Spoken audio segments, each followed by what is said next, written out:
What's up, guys? It's the fourth installment of Fantasy Bruddas.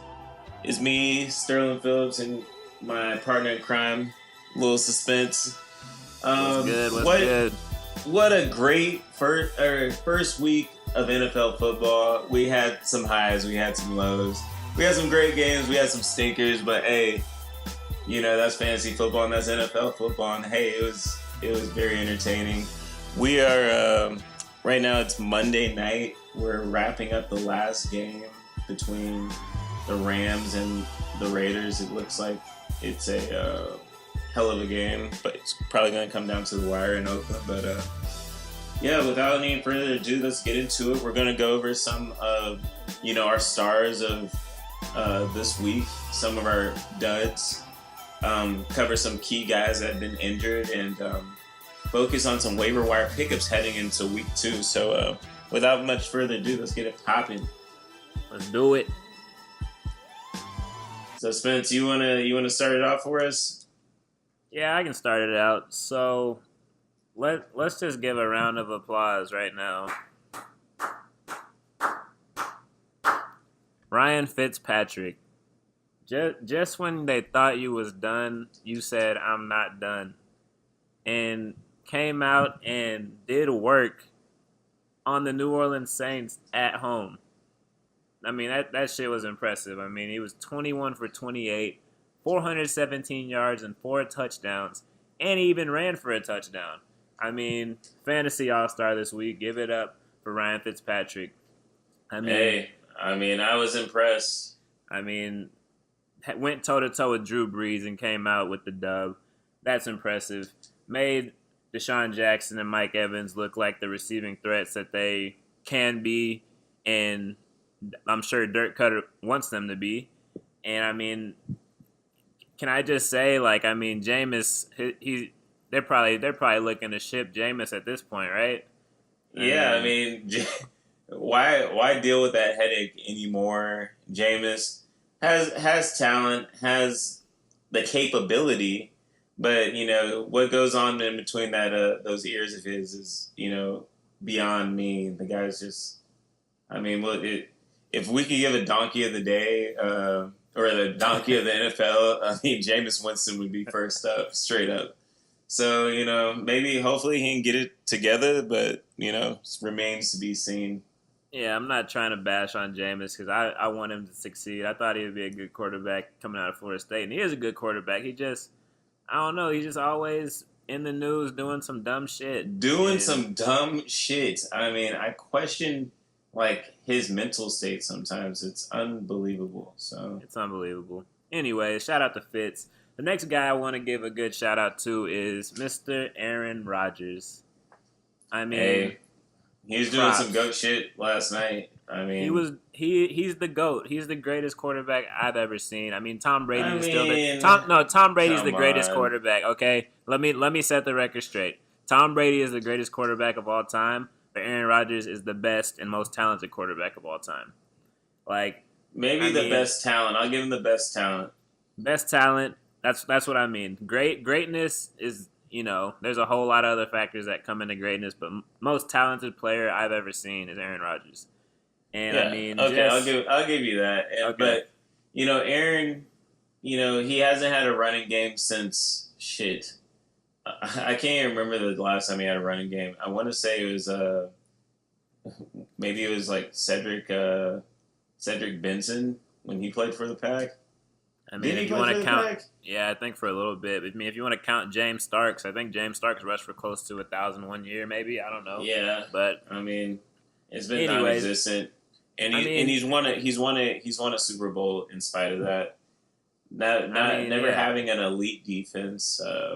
He's, don't get me wrong, he has some shortcomings. And I can't say McCarthy's one of the best coaches in my opinion. I personally think McCarthy can suck sometimes, but that's just my opinion. But yeah, let's get into some guys I thought were just amazing this week as well. Right now we're covering quarterbacks, right? Yeah. So one quarterback, Drew Brees, he continues to do it year after year. In spite of um, Ryan Fitzpatrick just completely dominating the game. Drew Brees throws for over 400 yards passing with 3 touchdowns. I mean, Kamara is just a PPR machine out in New Orleans. I mean, he's a glorified. If he was a slot receiver, he's the best slot receiver in the league. I mean, shit. Thomas, there's just too many Michaels in the damn NFL. But dude, Michael Thomas, 16 receptions. I can't remember the last time someone had 16 receptions in a game.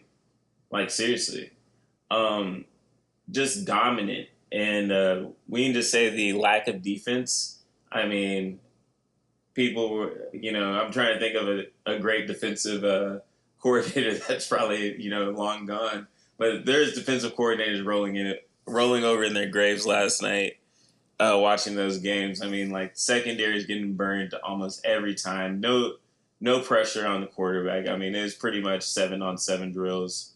But what do you expect with the new rules in the NFL? I mean, it's geared towards team scoring, and there's going to be some high scores, but it was a little ridiculous. Almost 90 points combined. Come on. Yeah, but hey, it made for entertaining football. All right, next I have a guy that I wasn't that high on coming into the year, but the guy showed out. He actually plays on my favorite NFL team, the Kansas City Chiefs, Patrick Mahomes. I mean, does he have a weapon in Tyreek Hill or what? I mean, Jesus. I mean, Tyreek Hill could not be stopped. Every time he had a kick return for a touchdown, had 2, just beautiful plays. One was a slant across the middle where he took, I want to say, 50, 60 yards to the house. I mean, the Chargers couldn't do anything with him. It was honestly amazing. Travis Kelce, 1 catch, 6 yards. I mean, I'm hoping he can bounce back to his usual self, and which I think he will. Him and Mahomes just need to get his get their chemistry intact. But I really think that the Kansas City Chiefs have something. They didn't really even utilize Kareem Hunt, which I think is arguably their best player besides maybe Tyreek Hill. But I expect the Kansas City Chiefs to do some big things this year for sure. Yeah, I'm hoping. I want to say something real quick because I mean I've always been hating on the Kansas City Chiefs, and they look damn good. I mean, that was without using Travis Kelce or Kareem Hunt. Really, I mean, not because they didn't need to. I mean, Tyreek Hill just dominated the game from start to finish, and Mahomes got it. Him and Mahomes dominated the game from start to finish. And so they're going to be able to attack you in so many different ways. Like, I feel like they'd have an answer for almost every defense. So watch out for the Chiefs this year, too. Yeah, but exactly. So you want to get in the running backs? Well, I kind of want to get into who kind of played like shit this week. I forgot our losers at quarterback. Go ahead. You want to start us off? Yeah, if your name was Matthew, it was probably not a good week for you in the NFL. Oh man, what a stinker! It was bad. I mean, let's just start with the first game of the year, Matt Ryan. I mean, Matty Ice. I just like he's supposed to be an elite quarterback, and he's supposed to be the guy that can get them over the hump, but I just didn't see it last Thursday. And I mean, not to say that, because Philly is a great defense, one of the best defenses in the league. But I mean, some of the throws that I saw Matty Ice miss and some of the throws that I saw him just throw in general, it was just like not good. And then the play calling, Sark, I don't know, man. Like, I don't get how there can be such disparity in play calling, like from Kyle Shanahan to Sarkisian when you have the same players. Like, Matty Ice was forcing it every play to Julio. I mean, to utilize Julio, you need to spread the ball around. You need to pick and choose your shots. You can't just zone in on the guy and expect to make plays. Like, I mean, I don't know get it. me wrong. Julio still had a great game, and I mean, I'm pretty sure if anyone owns Julio was not complaining about him getting over But 15 targets in a game. But do to you win a know why game, Philly won that game? oh well, red zone. They they played conservatively. I mean, with Nick Foles, and they let their defense control the game. I mean, that the Philly defense was didn't lose a step from last year. I mean, they were fierce. Both defenses were Yeah, amazing, just Atlanta's defense was looking flying great too. all across the field. I mean, I was impressed on both sides, but I simply, just didn't. I didn't like how unbalanced the Falcons were though, because you have the two-headed monster in Devontae Freeman and Tevin Coleman, and they combined for 15 rushes the entire game. Yet Matty Ice throws 43 times yeah, and zones in on Julio, and you draft Calvin Ridley with your first round pick this year, and try to get Matty Ice some new weapons, and you're not even using them. So Philly, for comparison, I mean, Ajayi rushed 15 times, Clement rushed 5 times, Sproles rushed 5 times. They spread the ball around to Ertz, Aguilar, Sproles. They were just more balanced across the board, and I think that's what gave them the edge. So shout out to Philly for getting a gutsy win with their backup quarterback. So, So but the quarterback I want to bring up is a guy that he was shocked that his team drafted a quarterback. He was shocked and appalled. He's like, I got many years left. I just took it a little bit hard. I'm talking about big freaking Ben Roethlisberger. I mean, Jesus Christ. You you go one of the ugliest games of football I've seen in recent memory. One, shout out to the Cleveland Browns. I mean, first non-loss since 2016. I mean, that got to it's count for progress. something, but It's progress. it's progress, right? I mean, they should have won the damn game, but if you don't know how to win, it's going to be hard to win. That's just what it is. Big Ben was picked off 3 times. Um, had he had 1 touchdown to Antonio Brown, but 3 picks. 2 by Denzel Ward. I guess I was harping on the Cleveland Browns on why they took Denzel Ward, but the kid looked amazing out there.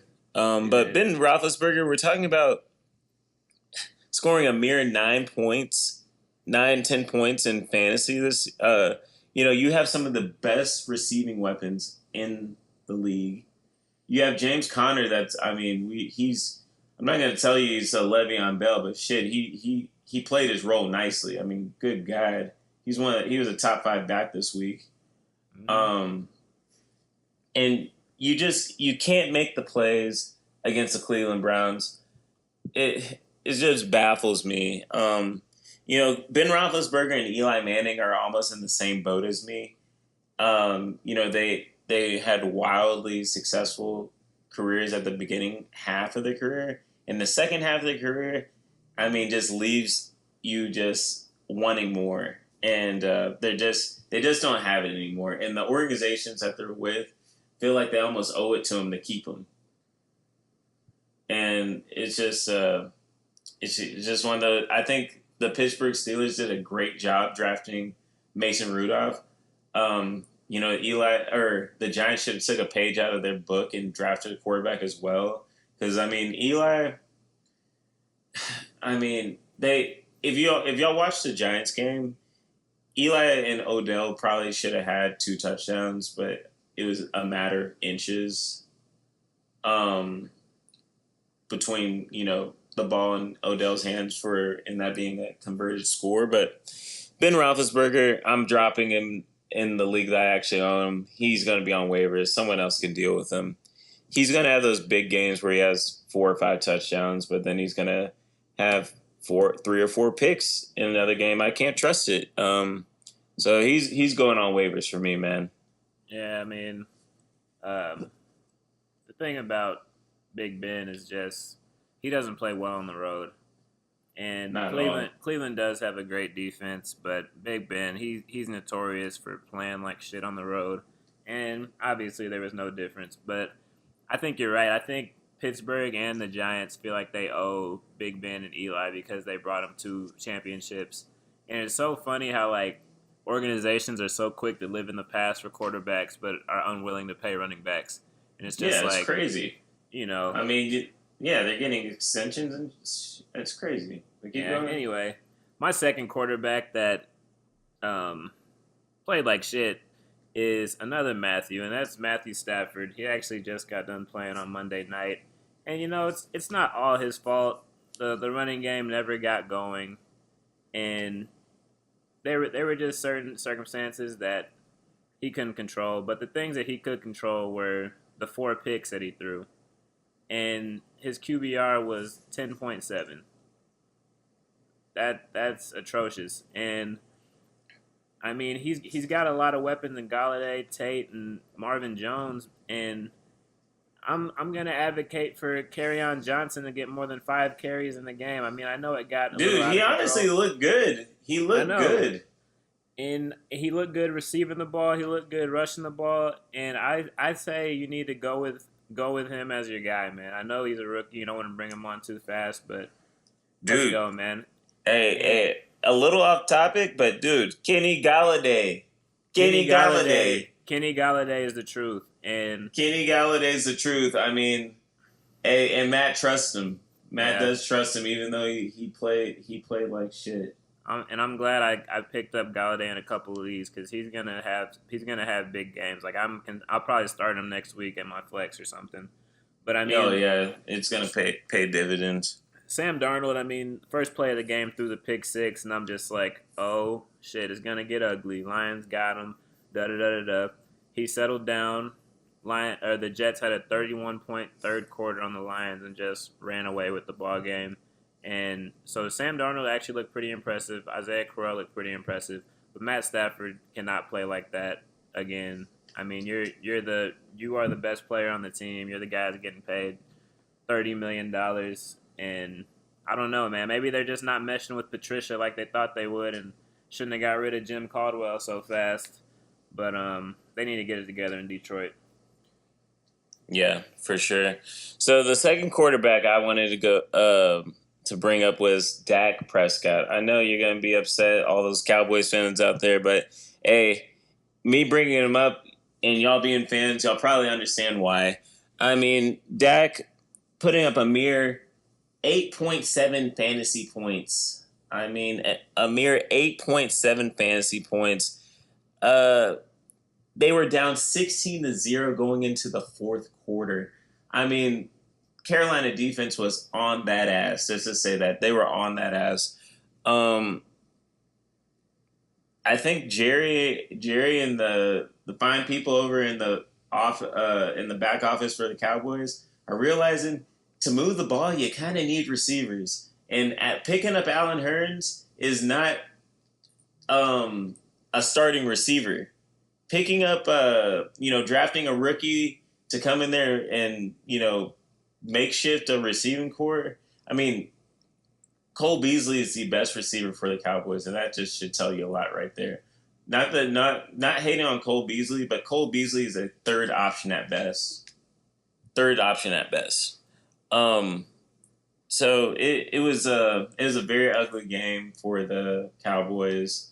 They couldn't run the ball and control the game. Like I said last week, the only way Panthers lose that game is if the Cowboys can control the clock, and the Panthers basically controlled that game from start to finish.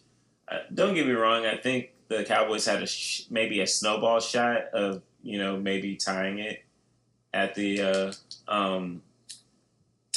end, but of course their offense just had no momentum. So if y'all had Dak Prescott, I know y'all were probably just as pissed as anyone else had him in fantasy, and we might be seeing Mr. Dak Prescott on waiver wires this coming week. But later in the episode, we have some guys that to be on the lookout if say you have Dak and you need a fill-in guy. But yeah, Dak Uh, Prescott, forgettable week. yeah, I'll tell you who's happy as hell right now, and that is Who? Des Bryant. Oh, Because Des was tweeting his ass I know off. Dez was trolling them on Twitter like crazy, and I would be too, man. The way they did Dez, they thought they were gonna replace Dez's production with Allen Hurns and Michael Gallup. Allen Hurns. Allen Hurns, man, like that's a slap in the face. I would have took that as major disrespect if I was Dez, and Dez did. And Beasley, I think the reason he had the biggest game is because Dak has played with him before. Yeah, has the most rapport. And Dak, he knows what he's gonna do more. But I'm a Cowboys fan, and that was atrocious. I don't want to see a game like that again. Moving on though, let's talk about a couple running backs that played well, and you alluded to him before. It's Alvin Kamara, man. I mean, the guy was just. I swear, I was just looking at my fantasy cast, and every single time there was a play, it was him making it or Michael Thomas, and it was chunk plays, receptions, uh, touchdowns. He had two rushing touchdowns and a receiving touchdown, and 9 receptions for 100 yards, and then 112 yards, and then 8 carries. I mean, maybe they could let him run the ball a little bit more, but whatever they're doing, they're putting up points, and I love it. And so Kamara is just solidifying why he was drafted with the top 10. I mean, he could have went anywhere from top 1 to 5 in PPR leagues, and I like what I'm seeing from him. Should I just go on my second guy? Too. Yeah, go ahead. All right, my second guy is actually Joe Mixon too. I was actually pretty high on this guy coming into the season because he was one of my favorite backs when he was in college at Oklahoma. I mean, just receiving the ball, running the ball. I always compared him to Le'Veon Bell, and I'm very high on Le'Veon Bell, obviously. I mean, I know it does contribute to his production that he was playing a very shabby Colts defense, but I still like what I see. 17 carries for 95 yards and a touchdown. He added 5 receptions for 54 yards on 7 targets. So they're looking to get him involved in all aspects of the game. And I don't know how he's going to fare next week when they go and play the Ravens. The Ravens defense looked very stout. They were playing a shitty Buffalo team, but I would say temper your expectations if you have Mixon after this big week for next week. But he's still a great player and had a great week. Yeah, completely agree. Joe really showed his versatility. Doing it all, passing game, running in between tackles. I mean, let's just see what he does next week. Hopefully, and keep it up. Sure. So the first guy I wanted to bring up was Melvin Gordon. I mean, number 3 scorer among running backs. The guy had 13 targets out the backfield. 13 targets. And, caught 9 of them. So in a PPR league, he had a Kamara-esque game. The only thing he didn't do was put it in the end zone. And, if he would have got in the end zone just one time, that would have been huge. But Melvin Gordon, coming in the year, we were already high on him. He's a do-it-all back. I thought Austin Eckler might have been, especially in the beginning of the game, might have been cutting into his production. But because the Chargers got down so quickly, they leaned heavily on their horses, and it was the Melvin Gordon show. I'm really big on him. I have him in a league. I wish I had him in more leagues, but expect big things from Melvin Gordon this year. He's as long bearing injury, he's going to be the guy for the Chargers, and hopefully y'all got lucky. Y'all got lucky and got him in as your first round pick. So the second guy I wanted to cover was Adrian Peterson, turning back the hands of time at 33 years old. I mean, wow. I guess he does have something left in the tank. I guess he's not out of gas. Like I said, the only thing that I was really concerned about is a 33-year-old back getting 26 carries. But he made the most of them, having over 150 yards from the line of scrimmage and having a touchdown as well. I liked what I saw. I just hope they don't run. I just hope the Redskins don't run him into the ground, almost just like the Cardinals did last year. They have Chris Thompson. They have Rob Kelly. I mean, Alex Smith looked amazing last night. I mean, just controlled the game. The Cardinals didn't know what to do. Let's just say that the Cardinals were lost.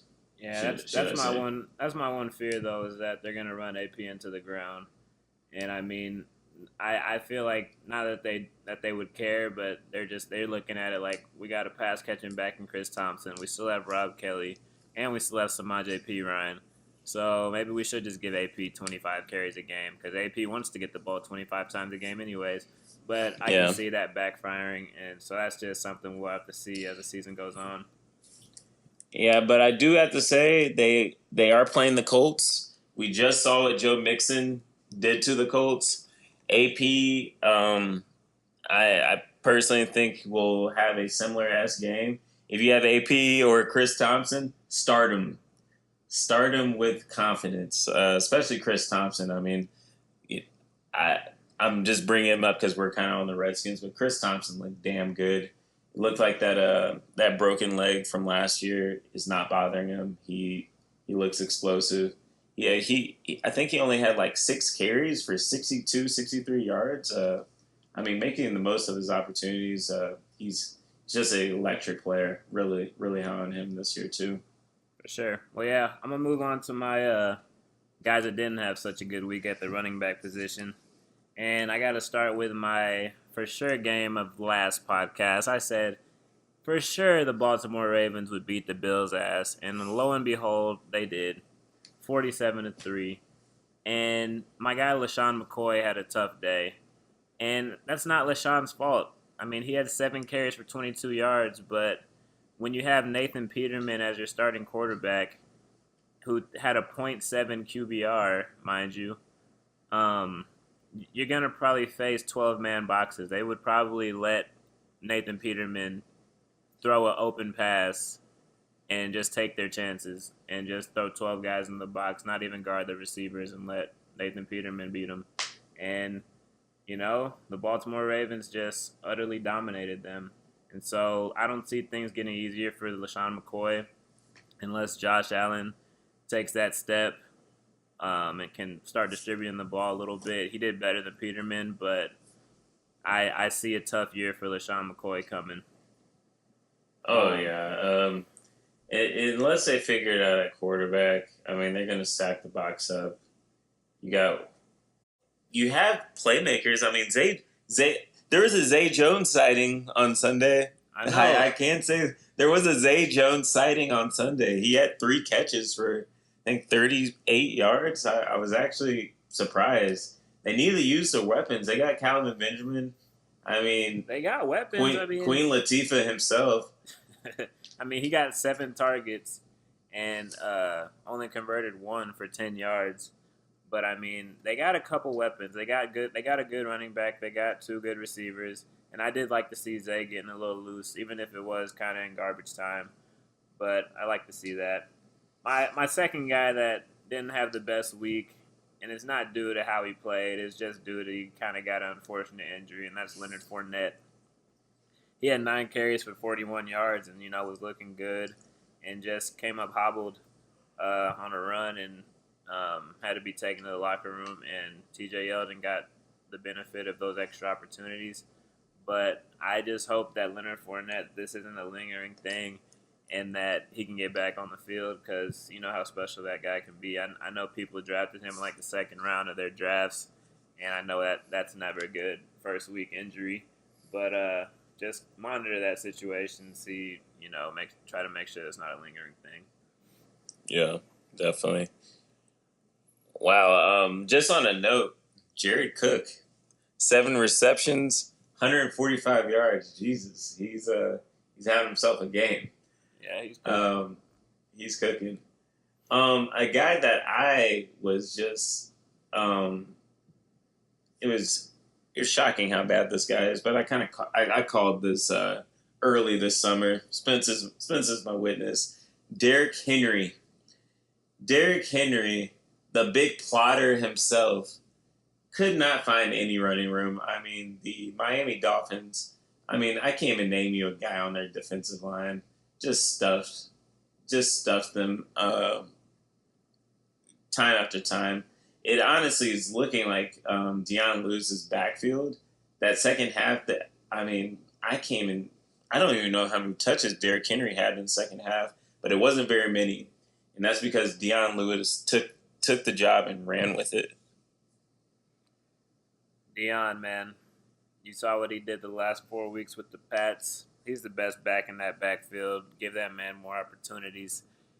I'm not as low on Derrick Henry as you are, but he is a little methodical in his movements, and he is kind of a big guy, so it's easy to put some bodies on him.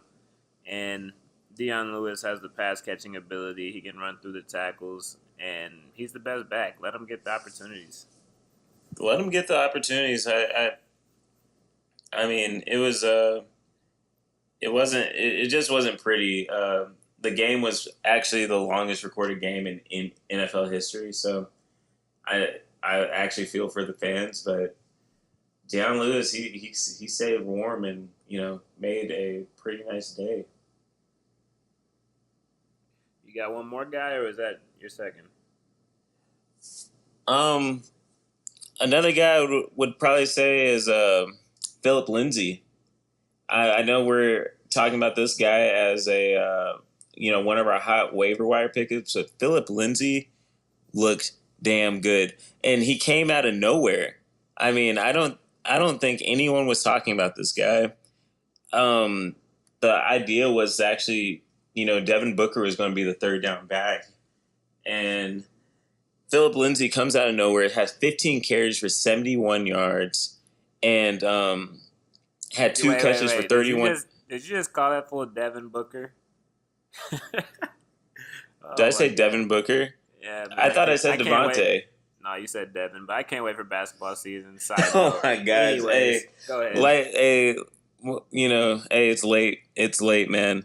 And whatever. But Phillip Lindsey, I mean, he looked good. He looks like the solidified third down back, and one of the best things to see: 15 carries. Royce Freeman, 15 carries.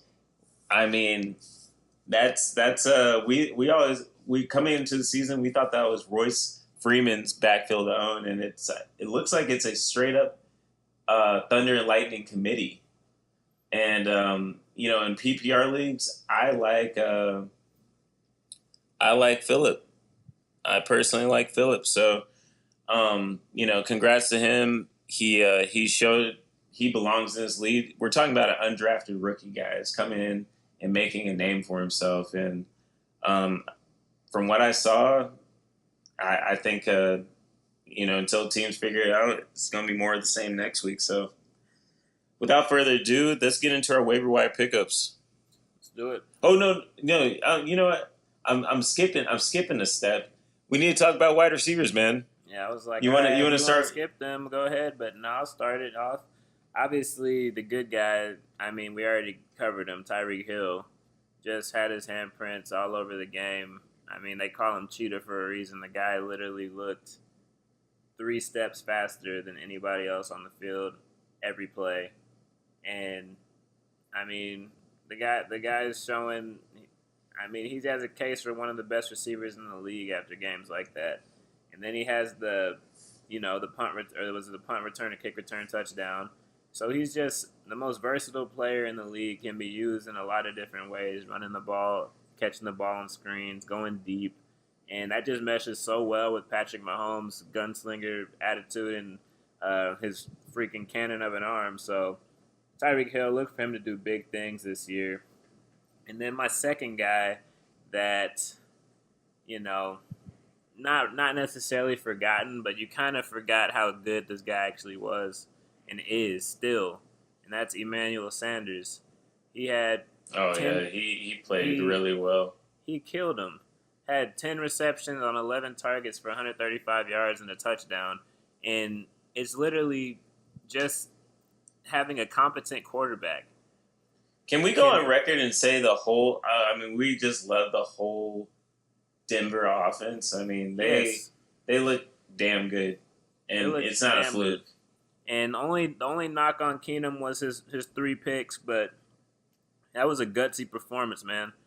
That's a tough team, and you know the Seattle's always gonna have their defense right and be tough and a tough minded team.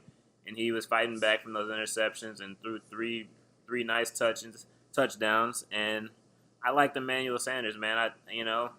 He was the best receiver on the field that day. I still love Demarius too, but put some respect on Emmanuel Sanders' name. I mean, I think he did that himself. Of course he did. Yeah, he did that himself. He looked pretty damn good.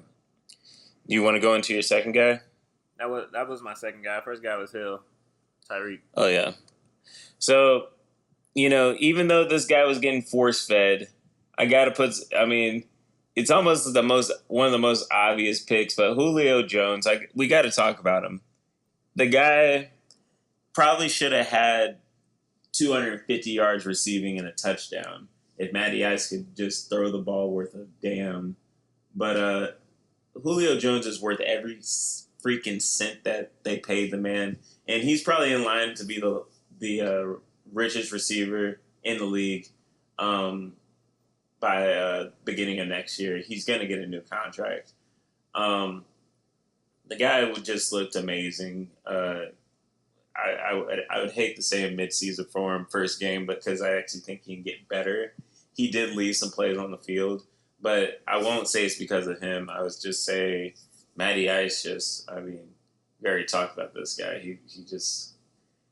You're just waiting for Matty Ice to take that leap, right, and be good, but he just never is. And it's annoying. It's annoying. Because he has all the weapons. He has the best receiver, arguably one of the top 3 receiver in the league. He has a running game, has a tight end, has receiver 1, receiver 3, or receiver 2, receiver 3.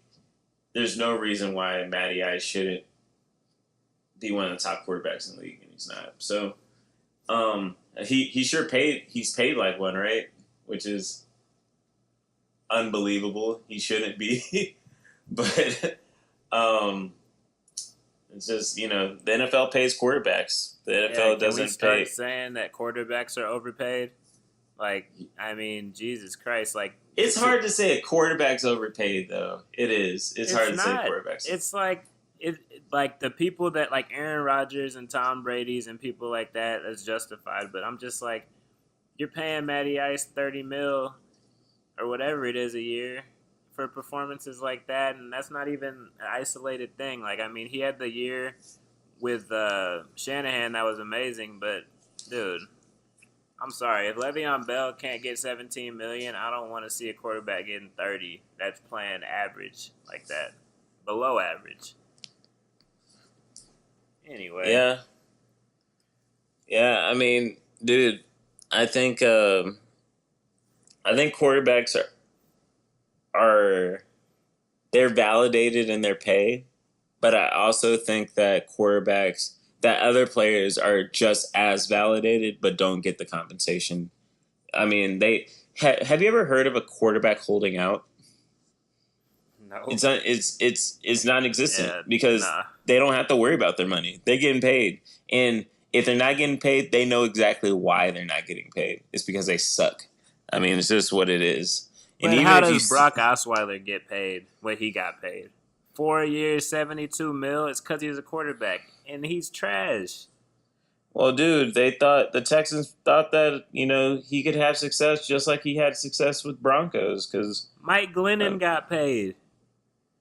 Mike Glennon got paid. That is true.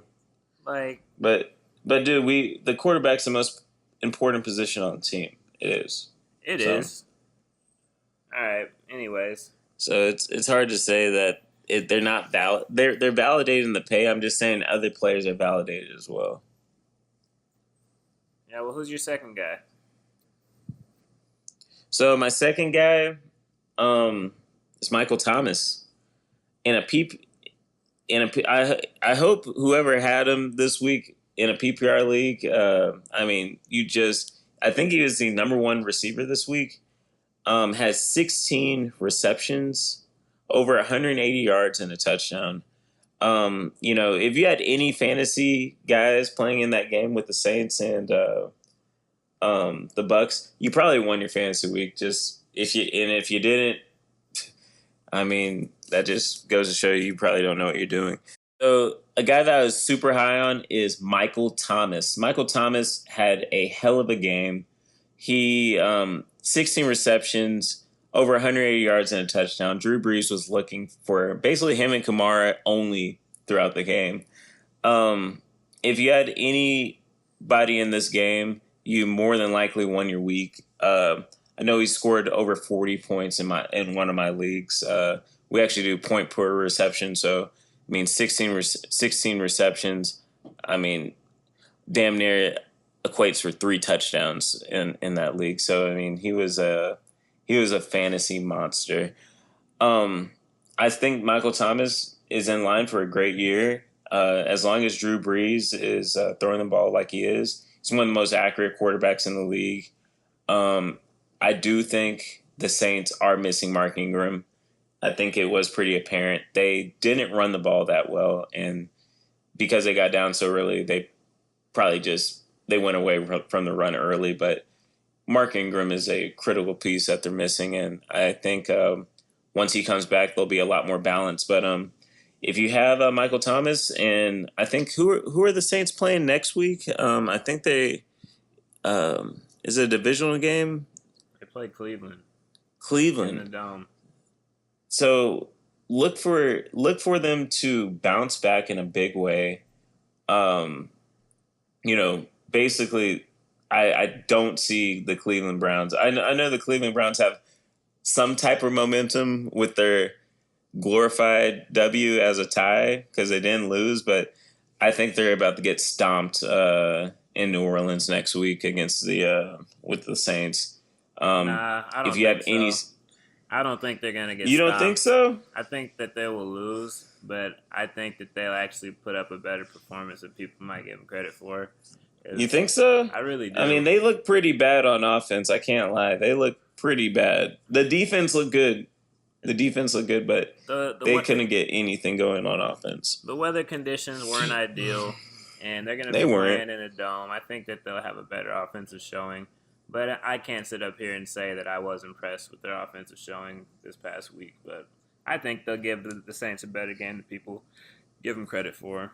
But anyways, let's move on to the guys who didn't do so good. I'm going to make this one quick. So a guy that didn't do so good was Josh Doctson. And this was a guy that I thought was a sleeper this year, ready to have his breakout, coming out party. And he only had 1 reception for 11 yards on 3 targets. And I don't know, man. I don't know what the problem is with Doctson. He's a big guy, like 6'3", 6'4", could jump out the gym and is speedy, and he just still hasn't put it together. I just want to see him and Alex Smith get some growing rapport, and maybe later on in the season he'll start paying dividends. But 1 reception for 11 yards, it's not very good, man, on any level of football. And so sorry if you drafted him or expected him to do big things week 1. My second guy that also had an identical stat line, 1 reception for 11 yards, was Chris Hogan. And a lot of guys were so high on Chris Hogan, taking him in the 6th, 5th round, wherever they were taking him, expecting him to be Tom Brady's touchdown machine, which he could still be later in weeks. But just off week 1, it was not impressive. 1 reception, 11 targets, when Tom Brady threw the ball 39 times. I mean, there's other weapons in New England, I guess. And so, sorry if you drafted him. So, yeah. Who are your 2 guys that were a little lackluster? So, I'm going to go with 2 guys that honestly got hurt. First guy, Marquise Goodwin. People drafted Marquise Goodwin saying he had top 10 potential this year. That was ridiculous. I know people. I mean, on ESPN, I forgot her name. Some woman that was on Fantasy Now said her her bold prediction was Marquise Goodwin was going to be top 10 this year. Marquise Goodwin, I mean, he wasn't even on the field. He left the game with an injury and didn't come back. Hope he's okay. But I know if you drafted him probably in the 7th, 8th round and expecting something from him, and he gave you nothing. Another guy that I actually have personally on one of my dynasty league teams, Doug Baldwin, just goes over. Actually, partially tears his MCL in the first quarter, and he puts up a big fat goose egg. I mean, for anyone that plays fantasy, they know those goose eggs can just tank your team. And yeah, needless to say, I lost that week or this coming week in that league for sure. So I'm hoping these guys can bounce back, but I know Doug Baldwin's probably going to be out 4 to 6 weeks. Marquise Goodwin, it remains to be seen, but he's probably going to be out sometime as well. And I know if you guys drafted those guys, it hurts. It definitely hurts. For sure. Well, you want to get into some waiver wire guys? Yeah, let's get into it. One of my first guys, I would say, if you need a receiver or just need receiver depth, I would look Quincy Aiyuk's way. Quincy had 6 receptions for 63 yards and a touchdown, and Sam Darnold was going to him early and often. I know Robbie Anderson. Robbie Anderson did have a touchdown and 40 yards, but he only caught 1 catch. I mean, it was a beautiful touchdown, but I think that Quincy. I mean, we're going off one game, right? So I'm not going to say he's the number one guy, but Sam Darnold obviously trusts this guy, and I think he's in line for a nice lion's share of the targets coming in the week 2. So if you need if you need a receiver, look Quincy Aiyuk's way, and I think he'll be a nice pickup this coming week. Yeah, and I agree with that. I'm kind of surprised if Quincy Aiyuk was on a lot of people's waiver wire, pickups, but I would think he might have got drafted, but maybe not. Is he available in our league? I don't even know. But yeah, I mean he's available in a lot of leagues. He's I would definitely try to get him if you can. Oh hell yeah! A guy that I would try to get is honestly, while Doug Baldwin's hurt, especially, is Brandon Marshall. He turned back the clock a little bit, had 3 receptions for 46 yards and a touchdown. Russell Wilson likes those big receivers, and with Doug Baldwin out, it looks like it's going to be the Tyler Lockett, Brandon Marshall show. And so, at least for the foreseeable future, cash in on that. Have if you're wide receiver needy or need a flex, I would take a gamble on Marshall. I think he's going to get a lot of red zone looks and will be targeted in the pass game even more with Doug Baldwin going down. So take a flyer on him. Another guy that I wanted to, who we already talked about earlier, should be picked up in all leagues now, is Phillip Lindsey, as we said. 15 carries for 71 yards and added 2 receptions for 31 yards and a touchdown. They're using both him and Freeman. Like we said, thunder and lightning combination. Freeman's more the bruiser. Phillip Lindsey's more the finesse guy. But they both get an equal amount of work, and they both look good and produced. So pick up Phillip Lindsey for your running back, even if you're not running back needy and you just need depth. So yeah. A quarterback I would love to pick up would be Case Keenum. Case Keenum, even though he threw a few picks, I mean, looked damn good. I mean, 329 yards passing with 3 touchdowns. He has weapons, and that when I look at a quarterback, I'm looking at 2 things: his receiving core. Well, I say 3 things: his receiving core, the running game, and the O-line. If he has those 3 things, I don't care what quarterback you are in the league, you're gonna be decent. And he has a good O-line that can protect him.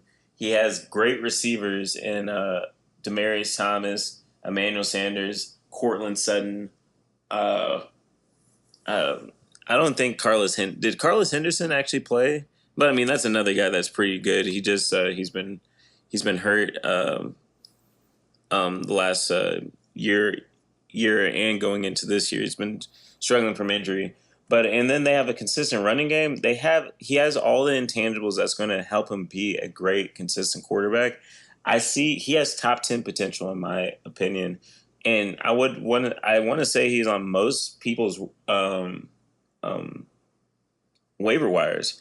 He's a guy that probably went undrafted in your league, and you're sitting there with a Ben Roethlisberger, Dak Prescott, Matt Ryan, Matt Stafford.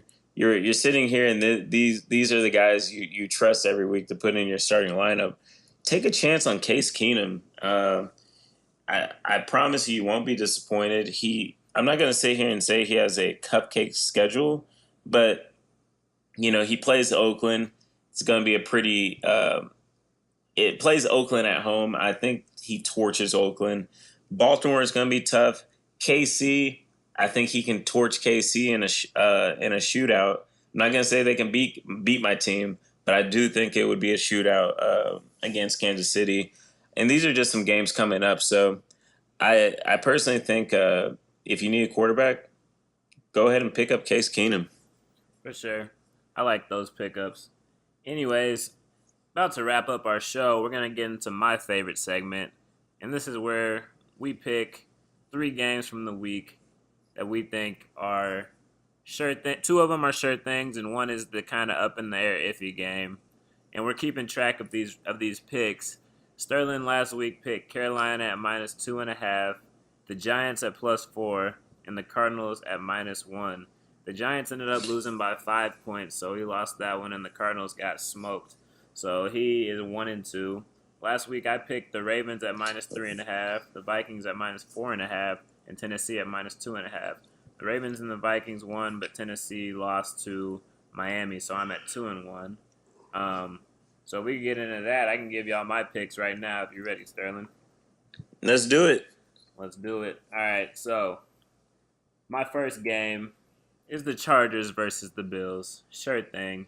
Spread's -7.5. I knew you're taking them. Yeah, of course. I mean, that's an easy one. It's my sure thing, It's my sure thing. That's almost that's more than a sure thing. That's like I would probably give the Bills a 0.0001 chance of winning this one. Well, keep in mind especially the Chargers coming off a loss. Keep in mind they have to cover the spread still. The Bills are still what's the spread? Team, 7.5. Oh, okay. And so that's my first game. My second game, little closer, I think. But for some reason, the Giants are actually not favored against the Cowboys. And after what I saw, how can't the Giants be favored against the Cowboys? The Giants are actually +3 right now. I would damn near put my life savings on that right now. Oh man, I don't know about all that. I mean, the Giants. Hey, I actually want you to lose, so go ahead and pick them. What's the spread? Giants are +3.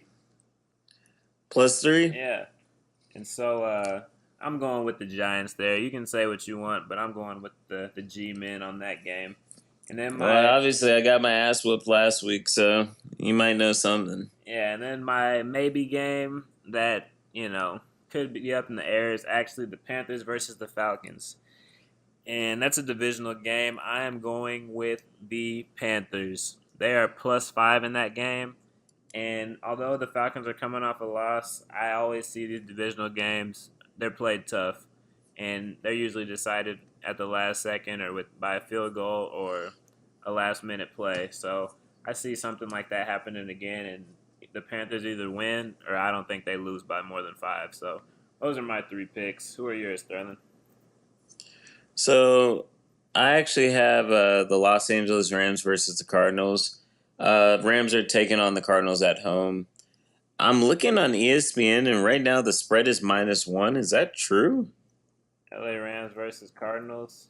Yeah, there's no way it's -1. LA Rams are favored? Yeah, by 1? There's no way that's true. Is that really?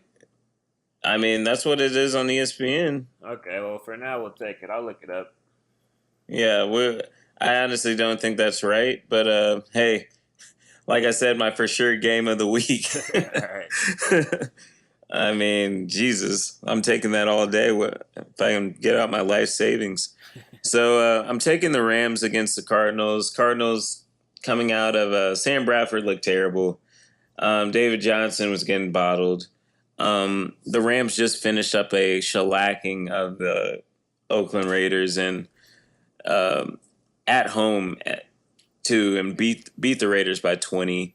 The Rams are for real this year. They're just not a team that's good on paper. They're good for real. So I'm taking the Rams there. My maybe game, I'm looking to, and this is a tough one, Baltimore versus Cincy, divisional rivalry game. Probably one of the biggest rivalry games in the league. Baltimore versus Cincinnati. I'm taking Baltimore. They looked, granted, they're playing the Bills, but Flacco was in rare form. We're still talking about an NFL defense. You know, the Bills on offense was lacking, and I'm pretty sure the defense was just tired and fed up. But still, Flacco was basically just ripping them to shreds.